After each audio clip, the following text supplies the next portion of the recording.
Admiral Tay stood on the bridge of Earth's flagship Resilience, watching the massive Galactic Confederacy vessels approach. The ships were true giants, each one nearly 5 times the size of the largest human vessel. Their hulls gleamed with a blue-silver metal unknown to Earth scientists, and strange lights pulsed along their sides like heartbeats. Beside him, Captain Kim maintained a diplomatic smile as the alien representatives boarded for negotiations. She had spent 6 months training for this moment, studying the limited data on Confederate customs and language.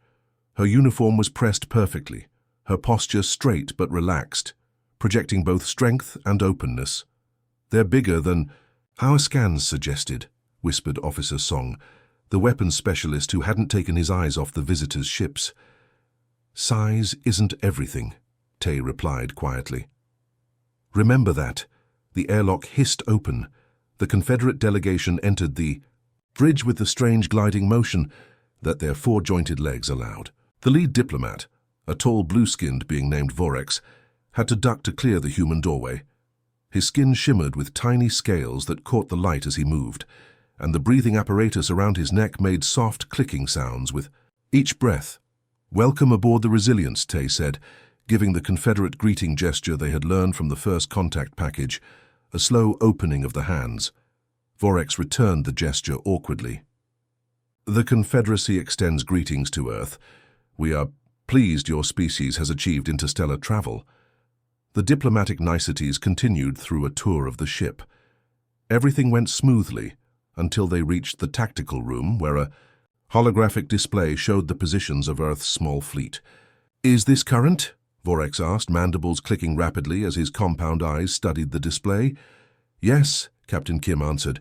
"All 7 of our interstellar vessels are present for this historic meeting." The clicking grew faster. 7 ships? That's your entire interstellar fleet?" Vorex asked, mandibles now working in what humans had recently learned was their version of laughter. "Quality over quantity, Ambassador," Tay replied calmly, though he noticed how the other Confederates were exchanging looks. "Of course," Vorex said, but his tone had changed. The respect that had been present earlier had dimmed noticeably. "The Confederacy welcomes all developing species." Later that evening, as the Confederate delegation returned to their ship for rest, Lieutenant Park sat in the communications center, monitoring transmissions. 6 months ago, she had been South Korea's top cryptographer before joining Earth's Space Force. While the aliens believed their communications secure, Park had managed to crack their basic encryption during the first days of contact. "Their technology seems advanced in some areas," came Vorex's voice translated through Park's program, "but their military capability is laughable." 7 ships, another voice replied. "The Crawl would consider that a scouting party, not a fleet. Their ships wouldn't last 5 minutes against a Crawl scout team," a third voice added. "Did you see their weapon mounts? Primitive kinetic systems, barely worth calling weapons." Park's fingers tightened on her console, but she kept listening. "The Council will recommend protectorate status," Vorex concluded. "They have some interesting cultural developments, but they'll need our protection for centuries before they could be considered for membership." Lieutenant Park sent the recording directly to Admiral Tay, who listened to it alone in his quarters. His face remained impassive, but a small smile formed on his lips. "Let them think what they want," he said to himself, looking out his viewport, at the stars. History is full of underestimated humans. 2 weeks into negotiations, the diplomatic station's alarms blared with a harsh sound that made everyone freeze. Red lights flashed across control panels as officers rushed to their stations. The peaceful talks about trade routes and cultural exchange were instantly forgotten. "What's happening?" Captain Kim asked, her hand instinctively moving to the weapon at her hip. A young communications officer looked up from her screen, face pale. 63 Crawl warships have appeared at the system's edge, ma'am. They're moving in formation toward the station." The room fell silent. Even the Confederate delegates, normally composed and somewhat arrogant, showed signs of stress. Their blue skin darkened to a deeper shade. What humans had learned was their equivalent of going pale. "The Crawl," one of the human diplomats, whispered. "I thought they were just stories." "Not stories," Vorex said grimly. "Our oldest enemies. They should not be in this sector." Admiral Tay moved to the main view screen where the approaching fleet was visible. The crawl ships were unlike the Confederate vessels, where Confederate design favored curves and flowing lines. These were all sharp angles and matte black surfaces that seemed to drink in the starlight rather than reflect it. "They look like sharks," muttered Officer Lee, and he wasn't wrong. The crawl vessels had a predatory quality that sent a chill through everyone watching. The Confederate Admiral Zool stepped forward, his earlier smugness replaced by focused determination. He was older than most of his kind aboard, with scars visible. On his left facial ridge that spoke of past battles, "I am summoning our defense fleet," he announced, tapping commands into a wrist device. "This incursion will not stand." Within 30 minutes, the Confederate ships began arriving, first in pairs, then in groups of 5 or 6. They assembled in a three-dimensional pattern that shifted constantly, each vessel taking its place with practiced precision. Through the station's windows, the human delegation watched in awe as 42 Confederate battleships moved into defensive positions, their engines glowing with blue-white energy. "Impressive," Admiral Tay admitted. The Confederate formation was beautiful, a living, shifting wall of metal and energy between the station and the approaching threat. Tactical displays showed the crawl continuing their advance, spreading out into what military experts recognized as an envelopment pattern. Though the species was alien, warfare apparently followed similar principles throughout the galaxy. Tay approached Admiral Zool in the command center, where the Confederate was issuing orders in his native tongue, a series of clicks and whistles that the translation software struggled to keep up with. "Admiral," Tay said when there was a brief pause, "Earth stands with its potential allies. Our fleet is ready to assist in the defense." The Confederate commander turned, seeming almost surprised, to remember the humans were there. He looked down at Tay. The Confederate stood nearly 7 feet tall, and something like concern crossed his features. "Your 7 toys would only get in our way," he said, his tone somewhere between dismissive and genuinely worried. "Our ships have pulse cannons and energy shields. Yours have, what? Chemical rockets and metal plating." He gestured with 4-fingered hands. "Stay back and observe how real warriors fight. This is not your battle." Across the room, Captain Kim caught Tay's eye. They'd served together for 15 years since the North Pacific War and needed no words to communicate. Tay gave the slightest nod, a movement so small the aliens wouldn't notice it. "As you wish, Admiral," Tay replied with perfect military courtesy. "We will withdraw to a safe distance." "Good," Zool said, already turning back to his tactical displays. "The Confederacy protects its friends, even potential ones." As the human delegation filed out, Lieutenant Park whispered to Captain Kim, "They still think we're children playing with toys." "Let them," Kim replied quietly. "It's worked in our favor before." Within an hour, the 7 human ships had pulled back to the edge of the system, far from where the battle would take place. To the Confederate sensors, it appeared the Earth vessels were hiding, possibly preparing to flee if things went badly. On the bridge of the Resilience, Earth's flagship, Admiral Tay, watched the final preparations for battle. The Confederate ships were truly beautiful, their energy shields creating shimmering bubbles around each vessel, weapon ports glowing with contained power. "Pretty light show," commented Officer Song from the tactical station. "They like their flash," Tay agreed, "but flash rarely wins wars." The mood on the bridge was tense but focused. These officers had been chosen from the best Earth had to offer, veterans of the orbital conflicts that had almost torn their planet apart a decade earlier. They knew what was coming. "All ships reporting ready, Admiral," Captain Kim announced, returning from a series of encrypted communications with the other human vessels. Tay nodded and took his seat in the command chair. "Power down all non-essential systems. Minimal emissions. Only, I want us to be shadows out here." Throughout the small human fleet, lights dimmed and engines quieted to bare minimums. Heat signatures dropped as systems went into standby mode. To any observer, it would appear the humans were simply trying to avoid detection, perhaps planning to flee if the battle went poorly. "Weapons?" Tay asked quietly. "Hot standby," Song replied. "Ready to go to full power in 8 seconds. Tay nodded again, satisfied. On the main screen, the crawl fleet had closed to engagement range with the Confederates. The first flashes of energy weapons sparkled in the darkness. "Record everything," Tay ordered. "Every weapon signature, every shield frequency, every tactic." We're about to learn a lot about both sides. As his crew carried out their tasks with quiet efficiency, Tay watched the distant light show begin.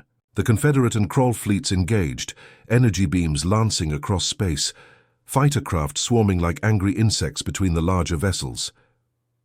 "Begin preparations," Tay ordered quietly. His eyes never left the screen, calculating, assessing. "We'll know when it's time." Captain Kim moved to stand beside his chair. "They have no idea what we can do, do they?" she asked softly. "No," Tay replied. "And that, Captain, is still humanity's greatest advantage. The battle was going poorly for the Confederacy. Their energy-based weapons struck the Kroll ships with brilliant flashes that lit up space like lightning storms, but the advanced Kroll shields absorbed most of the impact. Meanwhile, the Kroll's own weapons, dark purple beams that seemed to distort space around them, were wreaking havoc on the Confederate fleet. Within an hour, 17 Confederate ships had been disabled or destroyed. The once beautiful formation was now broken, with surviving vessels fighting desperately in smaller groups. Debris floated between them, pieces of ships that had once carried thousands of crew members. In the diplomatic station's command center, the mood was grim. The Confederate officers spoke in hushed tones, their skin shifted to dark blue, a sign of deep distress. The magnificent view screens that wrapped around the room showed the battle from multiple angles, none of them encouraging. Ambassador Du, Earth's senior diplomat, stood next to Admiral Tay. Unlike the military personnel, she had no combat experience, and the unfolding disaster visibly shook her. "All those people," she whispered, watching as another Confederate cruiser split apart under Kroll fire. "Admiral Tay, shouldn't we—" "Not yet," Tay replied, his voice calm as he studied the tactical displays. His eyes moved methodically across the battle map, taking in positions, movement patterns, and weapon impacts. "Wait until they're fully committed." "Fully committed?" Du stared at him in disbelief. "They're slaughtering the Confederates out there. How much more committed can they get?" Tay pointed to a section of the display where several Kroll ships held back from the main fight. "Their reserve force hasn't engaged yet. The Kroll commander is being cautious, keeping back about 20% of his fleet." Captain Kim moved closer, speaking quietly so only Tay and Do could hear. "He's right. The Kroll pattern suggests they're still worried about traps. They haven't fully committed their forces to the attack." A Confederate officer approached, his movement stiff with controlled panic. "Your diplomatic vessel is prepared for emergency departure, Ambassador Do. We recommend all human personnel evacuate immediately." Do looked to Tay, who shook his head.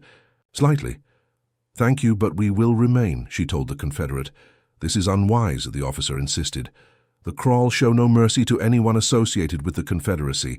If they take this station—" "They won't," Tay said simply, still focused on the display. The officer left, clearly believing the humans were signing their death warrants out of misplaced loyalty or foolishness. On the main screen, the Confederate flagship, a massive vessel 3 times the size of any other ship in their fleet, took a direct hit from 3 Kroll cruisers, firing simultaneously. Its shields flared bright blue, struggling to absorb the energy, then collapsed entirely. "Flagship shields down," reported Lieutenant Park from her monitoring station. "They're taking structural damage." The great ship was now visibly burning, in multiple sections, atmosphere venting from breaches in its hull. Emergency beacons flashed around it as escape pods launched from its sides. Admiral Zul's voice came through the communication system, strained and breaking up with static. "All Allied forces and retreat. Defensive position at Nexus 7. Warning the humans to flee," he added, clearly remembering Earth's ships at the system's edge. "The battle is lost." Tay straightened up, his expression shifting from observation to decision. "Lieutenant Park, open a channel to our fleet." "Channel open, sir. Execute battle plan Delta. Full power, maximum burn to coordinates already programmed. Weapons hot on arrival." Throughout the small human fleet, ships that had seemed dormant suddenly blazed to life. Engines that had been at minimal power flared with white-hot intensity. Systems that had been shut down hummed back online. Power. flowing through them like blood returning to sleeping limbs. "Channel to Admiral Zul," Tay ordered next. The screen showed Zul's command center, now filled with smoke and emergency lighting. The Confederate admiral was being treated for what appeared to be a head wound, blue blood staining his uniform. "No," Tay said simply to Zul's order to flee. "It isn't." "What?" Zul looked confused, perhaps thinking the transmission was garbled. "The battle isn't lost," Tay clarified. "Not yet." Ambassador Du stepped closer to Tay. "What are you doing?" "What humans have always done when backed into a corner," he replied, his eyes never leaving the tactical display, surprising everyone. On the screens, the 7 Earth vessels were now clearly visible, no longer hiding their presence. They moved with startling speed, accelerating at rates that pressed their crews to the limits of human endurance. The ships formed into a tight arrow formation with the resilience at its point. "They're so small," whispered a Confederate technician, watching the human ships approach the massive battle. "The crawl will destroy them in seconds." Captain Kim allowed herself a small smile. "Size isn't everything." The crawl noticed the approaching human vessels and seemed momentarily confused. Several of their ships broke away from attacking the Confederate remnants and turned to meet this new threat. "They're targeting us," reported Officer Song from the tactical station. "Reading energy, build-ups in their main weapons." "Stay on course," Tay ordered through the fleet channel. "Time to show them what humans can do." The crawl opened fire, their purple energy beams slicing across space toward the human ships. Everyone in the command center held their breath, expecting to see the tiny Earth vessels vaporized instantly. Instead, something impossible happened. The human ships didn't explode or try to dodge. They simply continued, the energy beams seemingly passing through them with no effect. "What?" The Confederate officer's mandibles clicked rapidly in confusion. "Holographic scramblers," explained Lieutenant Park with professional pride. "Combined with heat sinks to mask our actual positions. They're not firing at our ships, they're firing at ghosts." The real human fleet, slightly offset from where the crawl were targeting, continued its perfect formation approach. They were now less than 30 seconds from engagement range. "All ships, weapons free," Tay commanded. His voice remained calm, but there was an edge to it now, the voice of a predator about to strike. "Show them what humans bring to a fight." On the main screen, the Earth ships finally opened fire, and even the humans in the command center were awed by what they saw. Not energy beams or plasma bolts, but something the galaxy had forgotten about long ago. Kinetic weapons, accelerated to speeds that defied conventional defense. Admiral Tay watched with grim satisfaction as the first Kral ship was struck. Now, they learn why quality beats quantity. The human ships moved with unexpected speed, positioning themselves in a formation the aliens had never seen. It wasn't the standard wall or sphere that Confederate and Kral fleets used. Instead, the 7 vessels arranged themselves in what looked almost like a 3-dimensional spiral, with each ship covering the other's blind spots while maintaining clear firing lanes. On the diplomatic station, both Confederate and human personnel crowded around the view screens, watching in stunned silence as Earth's tiny fleet engaged the Kral armada. "What are they doing?" Vorex asked, his earlier smugness completely gone. "That formation makes no tactical sense." No one answered him. No one had an answer.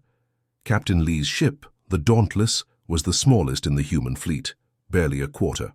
The size of the Resilience and originally designed for scouting missions. It had been added to the diplomatic mission as an afterthought.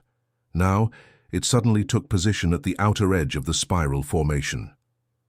Dauntless is in firing position.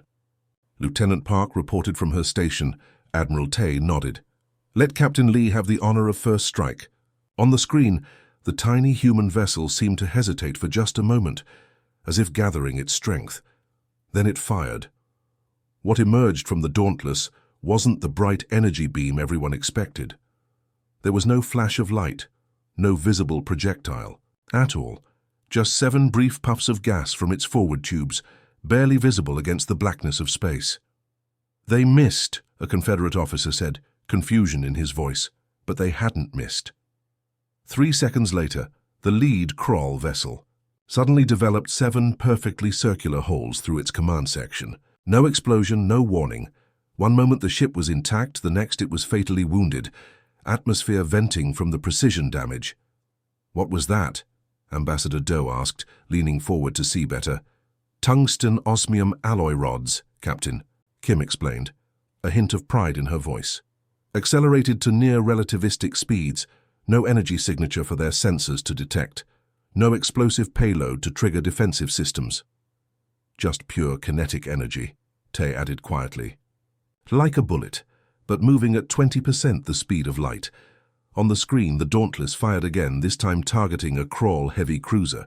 The kinetic rounds passed through the enemy's shields as if they weren't there, punching clean holes through command centers and weapon arrays. The damaged Crawl ship began to spin slowly, its engines flickering as it lost power. "They're shields," Vorex whispered. "They're useless." "Energy shields stop energy weapons," Officer Song explained. "They're designed to absorb or deflect plasma, lasers, particle beams, but solid matter that just passes right through." The other human vessels now joined the attack. The Resilience, Earth's flagship, opened what appeared to be simple missile tubes along its hull. Dozens of small projectiles shot forth, leaving thin trails of propellant. "Missiles?" A Confederate technician shook his head. "Primitive chemical. Rockets against Crawl point defense?" But these weren't ordinary missiles. As the Crawl vessels fired defensive countermeasures and attempted evasive maneuvers, the human missiles did something impossible. They changed course mid-flight with sudden, sharp turns that should have torn them apart. They accelerated and decelerated erratically, following the enemy ships through their evasive patterns. "Adaptive guidance systems," Lieutenant Park said to a wide-eyed Confederate officer standing next to her. "With micro-thrusters that can adjust thousands of times per second. They're not following a programmed course. They're actually making decisions." One by one, the missiles found their targets. Their explosions weren't the massive fireballs of traditional space combat, but instead, precise detonations against engine housings, weapon mounts, and communication arrays. The Crawl ships weren't being destroyed. They were being systematically disabled. The Confederate flagship, still damaged but operational, had managed to limp to the edge of the battle. From its shattered bridge, Admiral Zool and his surviving officers watched with slack-jawed amazement as the 7 human ships methodically took apart a Crawl fleet, nearly 9 times their size. "Impossible," whispered a Confederate technician watching from the crippled battlecruiser. His hands trembled as he tried to make sense of the sensor readings. "Their targeting systems are tracking faster than our sensors can detect." "How?" Zool demanded, turning to his science officer. "How are they doing this?" The science officer, whose left arm had been hastily bandaged, shook his head slowly. "Their weapons technology. It's on a completely different path than ours. We've spent thousands of years perfecting energy weapons and shields, while they—" He gestured helplessly at the screen. In the diplomatic station's command center, Admiral Tay stood with his hands clasped behind his back, watching the battle unfold with calm satisfaction. Beside him, Captain Kim coordinated with the fleet, to occasionally relaying tactical updates. "Barbaric," one of the Confederate diplomats muttered, watching as another Crawl ship was methodically disabled by precision strikes. "Effective," Tay corrected without looking at him. Ambassador Doe moved closer to the Admiral. "I don't understand," she admitted quietly. "If we had this capability all along, why wait? Why let the Confederates take such heavy losses?" Tay finally turned from the screen, his expression serious. "2 reasons. First, we needed to observe both sides in combat to understand their capabilities and limitations. Second," he paused, choosing his words carefully, "the Confederacy needed to understand theirs." On the main display, the battle's tide had clearly turned. The remaining Crawl vessels were attempting to regroup, but the human fleet had positioned itself to prevent exactly that maneuver. Earth ships moved with precision that spoke of endless drills and simulations, each vessel perfectly aware of its role. The Resilience now engaged the Crawl flagship directly. Instead of kinetic rounds or missiles, it deployed yet another weapon. The aliens had never seen a cloud of what appeared to be metallic dust propelled toward the enemy vessel. "What is that?" Vorex asked, his mandibles clicking rapidly in agitation. "Nanoscale carbon filaments," Officer Song explained. "Conductive. When they contact the hull—" On the screen, the dust cloud engulfed the Crawl flagship. For a moment, nothing happened. Then suddenly arcs of electricity danced across the ship's surface as its own power systems were shorted out by the conductive network now coating its hull. Lights flickered and died throughout the massive vessel. Their own energy turned against them, Lieutenant Park noted. Another approach we developed when we realized our enemies might have better energy weapons than us. A transmission cut through. The awed silence of the command center, the Crawl commander, broadcasting on all frequencies. The universal translator struggled with the language, but the message was clear enough. Retreat. The remaining Crawl ships began disengaging, those still capable of faster-than-light travel winking out of the system one by one. "They're running," Captain Kim reported. Admiral Tay nodded once. "Let them go. They'll carry the message better than we ever could." As the last Crawl ships disappeared, the command center erupted in cheers. Confederate officers embraced their human counterparts, earlier disdain forgotten in the face of unexpected salvation. Amidst the celebration, Vorex approached Tay hesitantly. "Admiral, I believe we have significantly misjudged humanity's place in the galactic community." "Yes," Tay replied simply. "You have." 3 months later, the Confederate capital world of Azuria buzzed with activity.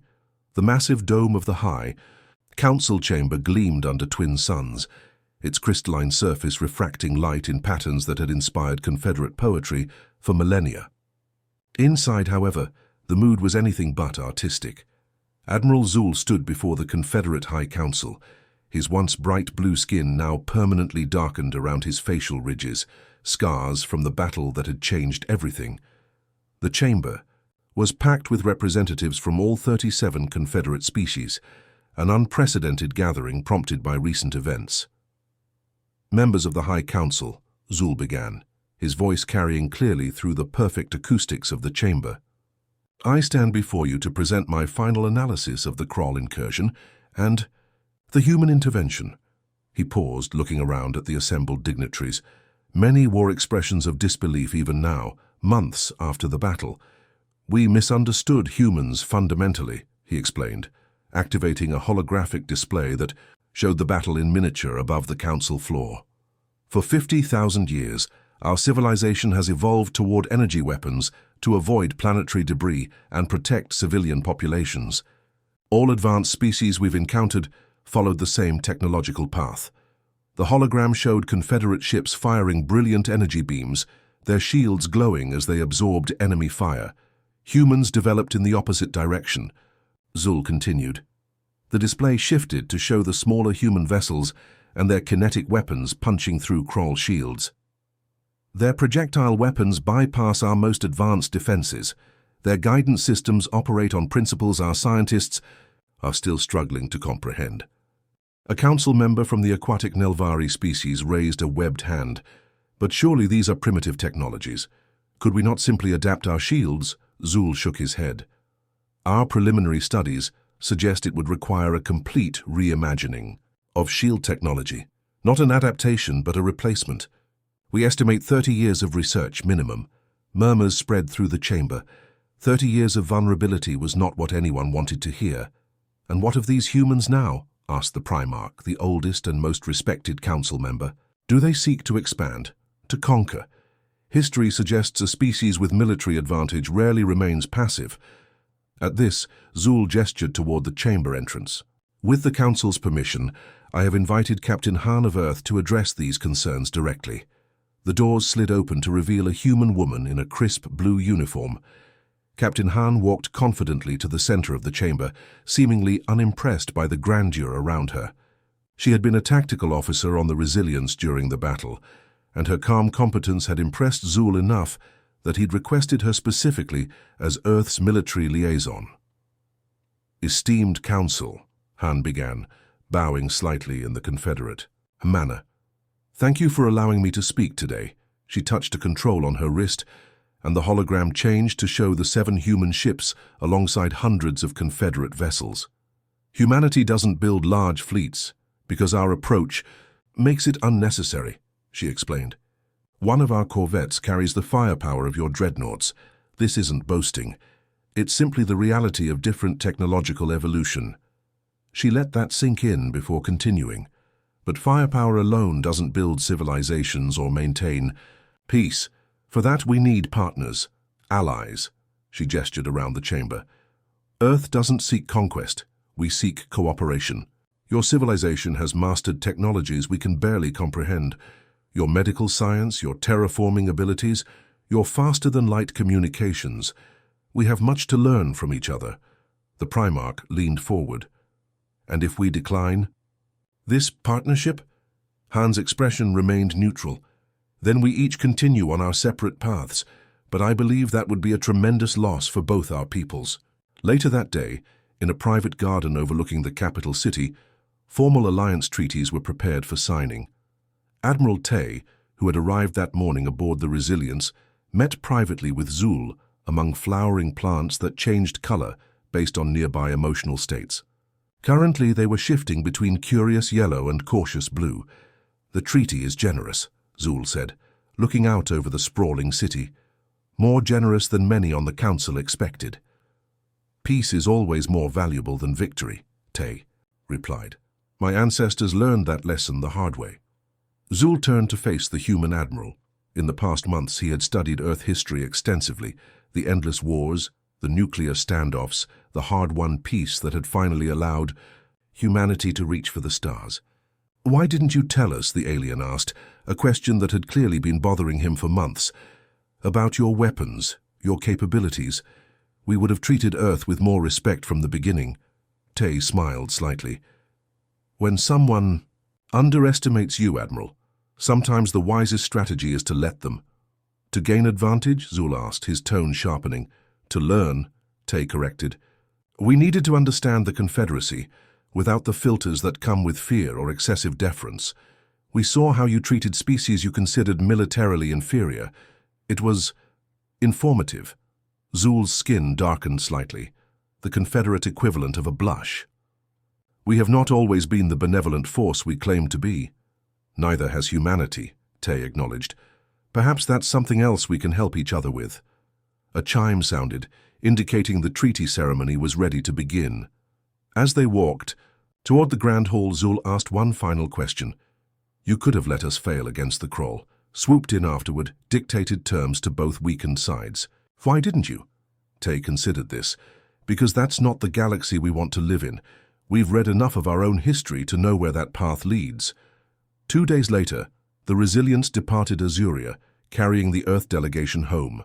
On the observation deck, Captain Han stood beside Admiral Tay. Looking at star maps now marked with human Confederate joint security zones, areas where the two civilizations would patrol together, learn from each other. It's strange, Han said. 3 months ago they thought we were primitives barely worth trading with. Now they're studying our weapon designs and requesting officer exchanges. Perspective is a powerful thing, Tay replied. Nothing changes it faster than discovering you're wrong about something fundamental. Han gestured to the map, where Confederate shipyards were already being reconfigured to incorporate human defensive designs. They won't underestimate us again. No, Tay agreed, his expression growing more serious.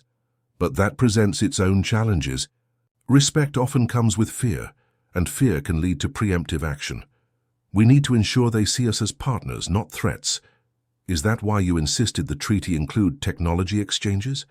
Giving them some of our advances? Tay nodded slowly. The greatest danger in the galaxy isn't the Kroll or any other species. It's misunderstanding. War comes from fear, and fear comes from the unknown. The ship's engines hummed as they prepared for the jump back to Earth space.